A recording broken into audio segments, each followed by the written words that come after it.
Here are some video games with different titles depending on the region that you get them in. In 2008, most of the world was introduced to Animal Crossing City Folk, unless you lived in the PAL region. In that case, you got the far clunkier title of Animal Crossing Let's Go to the City. Does not roll off the tongue nearly as well. One of the most prominent examples of the alternate title phenomenon is the series that we know as Resident Evil, but over in Japan where the series started, it's actually called Biohazard. When it came time for Capcom to release the first game in North America in 1996, they ran into legal issues with the use of the name as the metal band Biohazard had already formed almost 10 years prior, who, by the way, have a new album coming out next month. It's also just funny, at least to me, that we eventually ended up getting a game called Resident Evil 7 Biohazard. Because that's not confusing at all.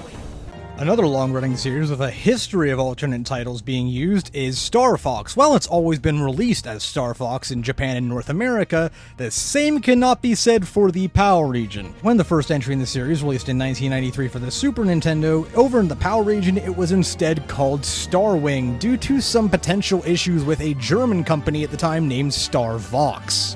For the same reason, when the follow-up game Star Fox 64 released a few years later, it was called Lylat Wars in a couple of the PAL region territories. However, the naming issues were eventually cleared up, and those territories finally got the full proper name when Star Fox 64 3D released for the 3DS in 2011.